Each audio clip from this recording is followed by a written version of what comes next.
आप सब खैरियत से होंगे जनाब। हम ले आए हैं अल्टीमेट देसी विलेज फूड इंडियन, वो भी क्या ज़बरदस्त होने वाला है। और भाई का अंदाज हमें इतना अच्छा लगा, हमने कहा इन्हीं की वीडियो आज हम लेके आते हैं ना।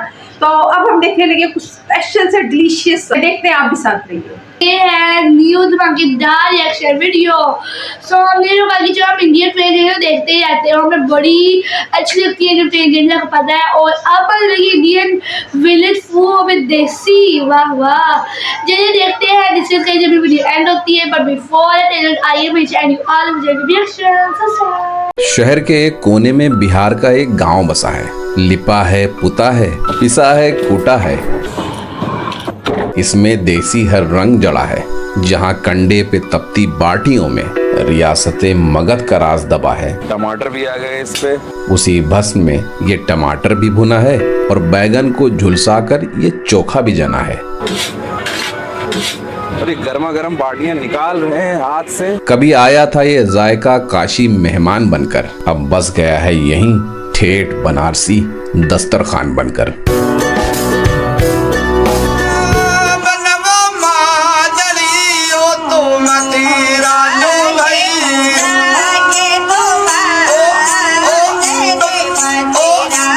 सुबह सुबह टोटो में बैठकर मैं बनारस के इस इलाके तेली बाग पहुंचा। चलिए, थैंक यू। तो टोटो वाले ने इस खाली कंपाउंड की तरफ उंगली से इशारा किया। मैंने सोचा, है ये क्या है? क्या यही है वो मशहूर बाटी चोखा रेस्टोरेंट? लिट्टी चोखे की इजाद रियासत मगध में चंद्रगुप्त मौर्य के शासनकाल में हुई थी, जो आज के दौर का बिहार है। मुगल काल में इसी लिट्टी को पाए और शोरबे का साथ मिला, तो 1857 की बगावत में रानी लक्ष्मीबाई की सेना को इसका सहारा। वहीं दूसरी तरफ राजस्थान में ऊंट के दूध में गूंधी बाटी का जन्म हुआ, मेवाड़ के राजा बप्पा रावल के दौर में। और इसी दाल बाटी और लिट्टी चोखे से पैदा हुआ बनारस का ये दोगला नाम और जायका, बाटी चोखा, जिसकी सबसे आलिशान महफिल सजती है यहाँ 22 सालों से आनंद मंदिर सिनेमा हॉल के इस अहाते में, जहाँ जायके का मॉर्निंग शो अभी शुरू ही नहीं हुआ था। पीले से मटमैले गलियारे से मुआयना करते हुए मैं अंदर पहुंचा तो हवेली से इस अहाते के हर कोने में बड़े बड़े अक्षरों में बाटी चोखा लिखा हुआ था। और बूटीदार रंगोलियों की चौखट के नक्काशी वाले दरवाजों के पीछे अंधेरा अब भी सोया हुआ था, और कुछ दरवाजों के पीछे थी तैयारियों की खामोशी। एक तरफ पंडित जी सुबह की पूजा कर रहे थे, तो दूसरी तरफ नम कुल्हड़ों के साथ दो नौजवान भी धूप सेक रहे थे। लेकिन मेरी तरफ कोई मुखातिब नहीं हो रहा था। समझ नहीं आ रहा था कि जाऊं कहां। इसी पशुपेश में मैं धुएं से रिसते हुए इस दरवाजे में घुस गया, जहां बाटियां बन रही थी। अफरा तफरी सी मच गई और दोनों नौजवान भागते हुए आए और मैनेजर साहब ने भड़कते हुए मुझसे कहा, आप अंदर कैसे गए और आप हैं कौन? और इन मैनेजर साहब की तरह अगर आपको भी नहीं पता कि मैं कौन हूँ, तो मैं हूँ गौस बजाज, इस कहानी का सूत्रधार। आपका बाटी चोखा में स्वागत है। बड़ा ही आनंद आता है लोगों को गांव की चीज़ों को देख करके।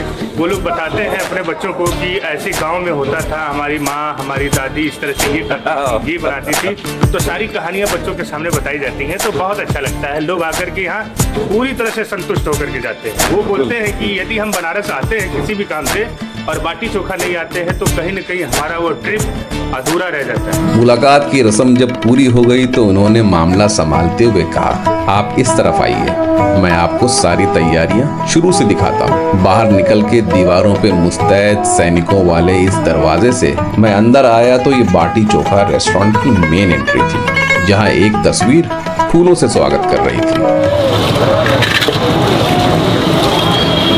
अरहर की दाल और हल्दी मिलाया है इसमें, हल्दी, नमक, तेल। और इसी खूबसूरत सहन से जुड़ा था बांस की दीवारों से छनती रोशनी वाला जालीदार बावर्ची खाना, जिसके एक हिस्से में कंडे का ढेर लगा हुआ था, तो दूसरे पे गोली धार वाली मिट्टी के 3 चूल्हों में से एक पे लंबा सा घूंघट काढ़े इस बावर्ची मोहतरमा ने अरहर की दाल सजा रखी थी। और इसी बावर्ची खाने के बीचों बीच 2 नौजवान कारीगरों ने पहले इस आधे ड्रम पे ये भारी भरकम लोहे की कढ़ाई चढ़ाई, जिसमें कल की राख के छर्रों के ऊपर बड़े सलीके से बिछाए गोबर के ताजे कंडे, और फिर आग लगा दी।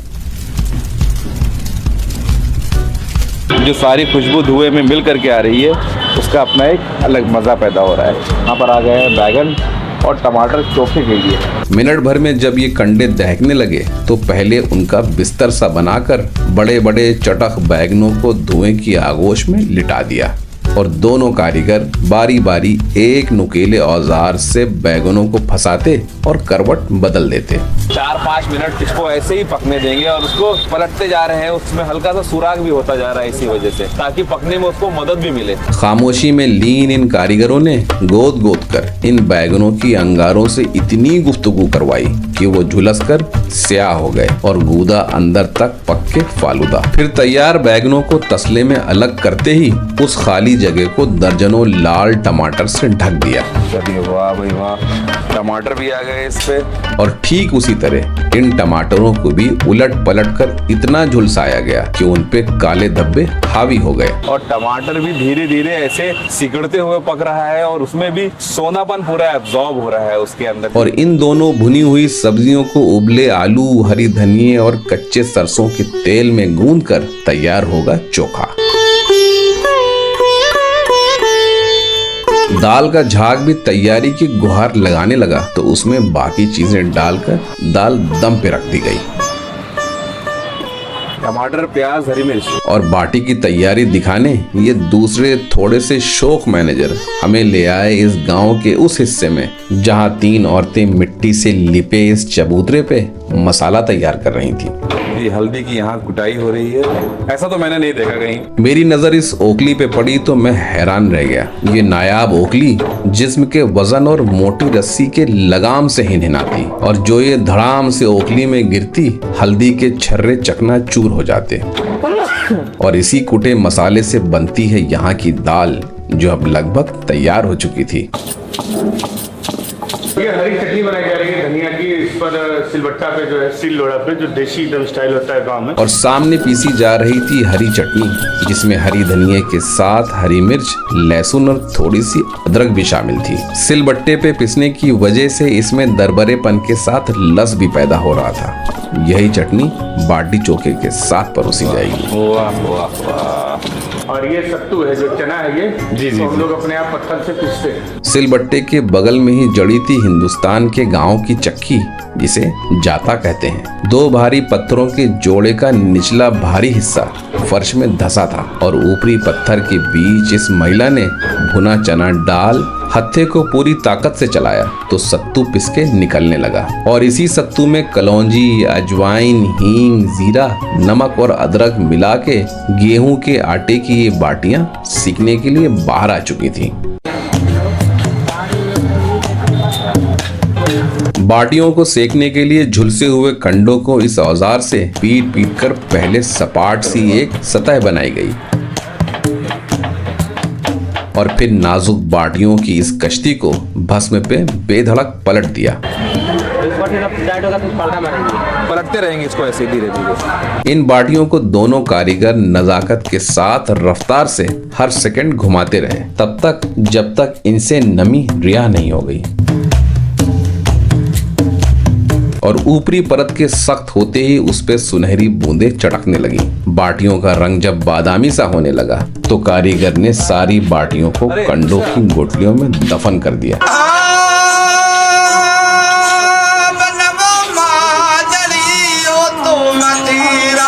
जब ये बाटियां भूनकर अंदर तक पक गईं, तो राख में सनी इन बाटियों को एक तसले में अलग कर लिया। अरे गर्मा गर्म बाटियां निकाल रहे हैं हाथ से।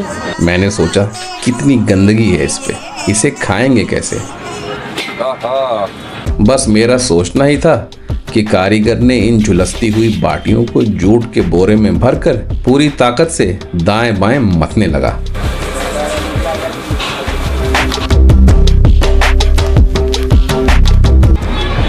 बाटियां तैयार हो गई हैं, बिल्कुल साफ सुथरी। राख के साथ इसके जले हुए हिस्से भी साफ हो गए। सब कुछ तैयार हो चुका था और भूख भी बर्दाश्त से बाहर हो रही थी। मैनेजर साहब इस दावत के लिए हमें ले आए पहली मंजिल पे। हमारे यहाँ की एक चीज आपको यूनिक मिलेगी। आप कहीं भी नजर लगाइए, इसको देख लीजिए।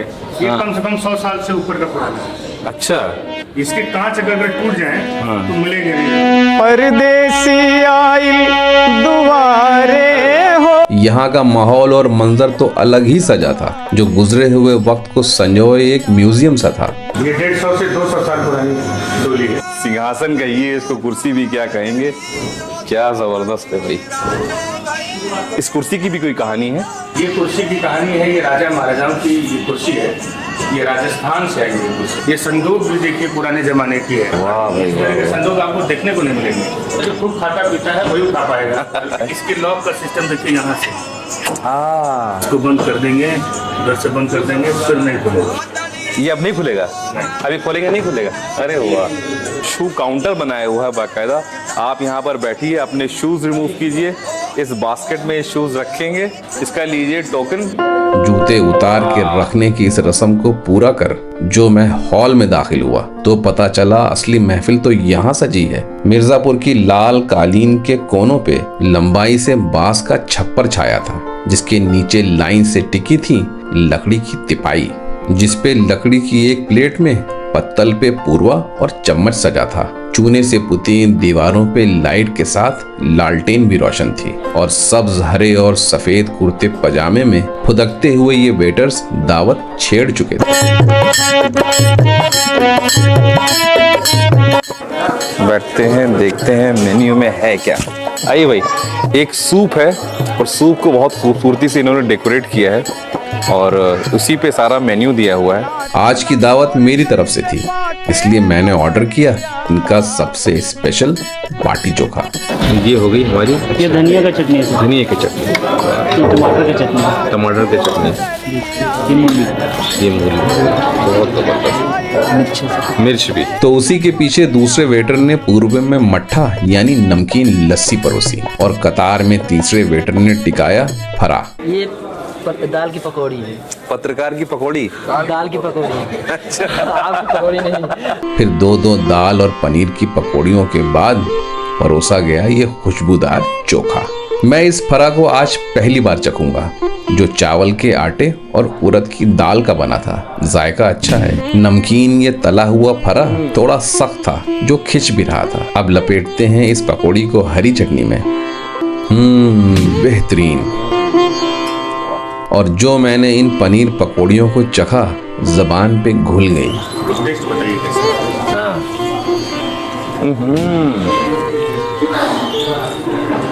वाह, पनीर ऐसा हो कि जबान पे जाते ही बिल्कुल घुल जाए। परोसने का सिलसिला दोबारा शुरू हुआ तो आई गर्मा गर्म पनीर बाटी और सत्तू बाटी, जिसके साथ मिट्टी की प्याली में परोसी गई दाल। इसको हाफ कर दीजिए, घी डालेंगे। अच्छा। फिर आई देसी घी से भरी डोलची, जिससे बाटियां और दाल तर कर दी गईं। पनीर इतना ज्यादा मुलायम है यहाँ पर, उसको लगाते हैं चोखा।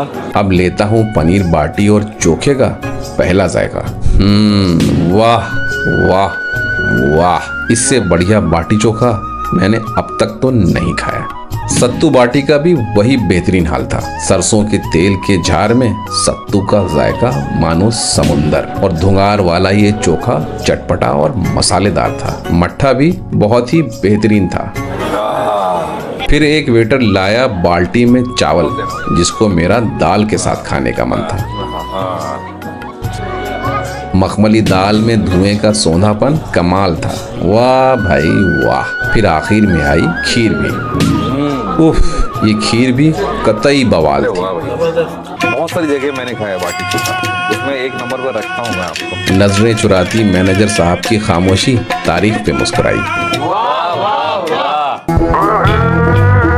और इस सच से मैंने अलविदा लिया तो 20 मीटर पे दूसरा मशहूर जायका था, रोल कॉर्नर। ये है रोल कॉर्नर और बनारस की सबसे पुरानी रोल की दुकान है, और ये कहते हैं कि बनारस में रोल की शुरुआत इन्होंने ही की थी।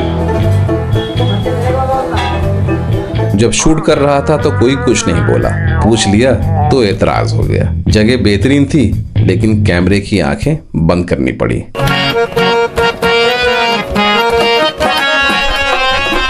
फिर जब मुझे मशवरा मिला पंचगंगा घाट पे 350 साल पुरानी धरारा मस्जिद देखने का, तो बनारस की इस ठंडी दोपहर में मैं नाव से पहुंच गया पंचगंगा घाट।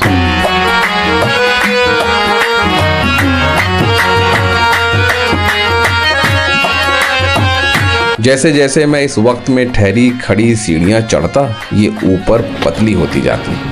क्या जबरदस्त सीढ़ियां हैं। आखिरकार हाफते हुए बस मैं पहुंचा ही था कि सिक्योरिटी ने हमें अंदर जाने से रोक दिया। एक और इनकार। मायूस होकर मैं इस मस्जिद से जुड़े तंग गलियारे में आगे बढ़ा। ये नंदी बाबा है, काशी विश्वनाथ के लिए दर्शन के लिए आया है। तो शिव जी के इस वाहन चारों धाम यात्रा पे निकले नंदी का सब आशीर्वाद ले रहे थे। नारंगी सींगों वाले लहीम शहीम इस नंदी के अक्स की चाल से पूरा गलियारा ठहर गया। हिंदू आस्था के मुताबिक नंदी के कान में व्यक्त की गई इच्छाओं को शिव जी जरूर पूरा करते हैं। मस्जिद के साए में इस चाय के अड्डे पे पहले मैंने एक कप चाय पी और सुकून तलाशने वापस आ गया बनारस के अपने सबसे पसंदीदा हॉस्टल पे, wander station. This is really nice, very cozy, very comfortable. 4 bed bunks हैं। मेरे बनारस के इस सफर की ये मेरी सबसे पसंदीदा प्रॉपर्टी है, जिसकी छत पे मोक्ष सा सुकून है और संजय भाई के हाथों की चाय में अमृत। रात को ठहाकों की थपकियां मेरी थकान को दूर कर देती हैं, जिसकी महफिल सजाते हैं यहाँ के फाउंडर आशीष सिंह। और कल मैं आपको ले चलूंगा बनारस के जायके और रसूमात के सबसे अनोखे सफर पे, मदनपुरा। ये कबाब है और शीरमाल बन रहे हैं, जहां इस होटल की पुश्तें जुड़ती हैं शाहजहां के शाही बावर्ची खाने से, और दावे के साथ चखाऊंगा बनारस की सबसे बेहतरीन बिरयानी। हाँ, 1 घंटा में तुरंत काम कर देंगे, अभी नहीं लगाएंगे। आप लोग वेटिंग में हैं, आप लोग वेट कर रहे हैं। और लुट के बिकने वाला ये सबसे बेहतरीन लौंग लता। एज यू नो, इनकी बातें तो इतनी जबरदस्त होती है कि क्या बताएं जी। जबरदस्त स्टाइल है बोलने का और वीडियो बनाने का भी। और बाकी जो दिखाया कोई विलेज की माई तो सैर ही हो गई थी अलग से, इतना मजा है कि कोई क्या बताए। और बाकी जो ये विलेज का खाना था, आखिर इंडिया का विलेज है तो खाना भी तो इंडिया का जबरदस्त ही होगा ना, प्योर हर चीज। और उसका बनाने का तरीका भी देसी तरीका, तो उसका जायका भी क्या देसी होगा। फीलिंग आने लगती थी जब देसी घी चीजों पे डल रहा है, और जब वो थापियां नहीं है गोबर की, उसके ऊपर उसको बनाया जा रहा है। प्योर गांव में ऐसे ही होता है। तो उसके बाद ना वो कितना टेस्टी और मजेदार 10 out of 10 आ रहे थे वो रेटिंग। पनीर वाले आइटम्स थे ना, वो पनीर की पकौड़ी और पता नहीं दालों से रिलेटेड वो क्या दालें थी, और फिर चने को कैसे पीसा जा रहा था, सारी चीजों आटा बनाया जा रहा था। ऐसे असल में ऐसे होता है। और वो चटनी भी बन रही थी, चटनी वो हासिल बट्टे पे ना। तो ये असल में ना टेस्ट जो है ये इसी तरह चीजों की पिसाई पे और इन्हीं का ही टेस्ट होता है, ऐसे पकवाई पे। जो ये मजा है ना, तो उसका तो कोई जोड़ ही नहीं है खाने का। तो बाकी में आजकल हम ना आर्टिफिशियल चीजें बहुत खा रहे हैं, कहा जाए या शहरों में बिस्किट्स, लेज और योगर्ट मेरी भी फेवरेट है छोड़े। और बाकी तो ये गांव के लोग बड़े सही चले भी ना, फिर जब उनकी हाल से मतलब सेहत देख रही इतनी अच्छी होती ना, इतनी देसी घी से और चीजें खाते हैं ना, वो प्योरिटी के पास है ना, देसी सारा कुछ है। अच्छा, इसमें भी फूड से रिलेटेड कुछ नहीं था, सारा कुछ जरा देसी खाने से रिलेटेड था ना, बैंगन का और वो सारा बैंगन का भुट्टा टाइप कुछ बना दिया, क्या मजा आया, मजेदार। वो हल्दी पिसवाई, इस तरह पिसती हैं चीजें गांव में और इसी तरह बनती हैं प्योर और फिर खाई जाती हैं। सिंपलिसिटी, बहुत प्यारा इन्होंने व्यू था, प्योर गांव वाला व्यू था। ये होटल जो भी था ना, उसी तरह सर्व भी किया जा रहा है, मिट्टी के बर्तनों में बनाया जा रहा है। वैसे इन चीजों को मिस ही करते हैं। अब हम ये जाओ हो ना तो बड़ा अच्छा लगता है, वहाँ जाएं जी। हमारे होंगे विलेजेस होंगे, वहाँ पे ऐसे ही कुछ थोड़ा सा सेटअप बना दिया इन्होंने भी ना, जाएंगे वहाँ पे भी देखेंगे। जी। और बाकी बड़ी ज़बरदस्त वीडियो थी ना, ज़बरदस्त खाने खा दिए। मैं उनका बैग भी मैंने कोई दिखा दिया था, इतने बड़े उसके सिंग थे और अच्छा था। और बाकी रेस्टोरेंट बड़ा ही सुपर पर्सन था। और अगर आपको हमारी वीडियो अच्छी लगी तो वीडियो को लाइक सब्सक्राइब करना मत भूलिएगा। हमें तो बड़ा कुछ देखने को मिला। अच्छा, इनका अंदाज जो है ना, पूरी की पूरी पोएम होती है, हर बात को दूसरी बात में कनेक्ट कर लेते हैं ना एक खास जी। तरीके से।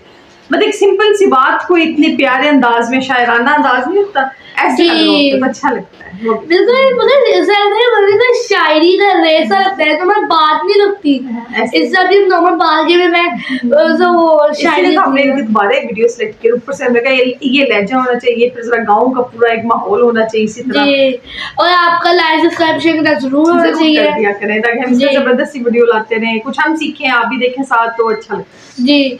और हमें सपोर्ट करें तो आप लाते जाएगी जबरदस्त धमाकेदार रिएक्शन वीडियो। सो तब तक के लिए thank you। बाय।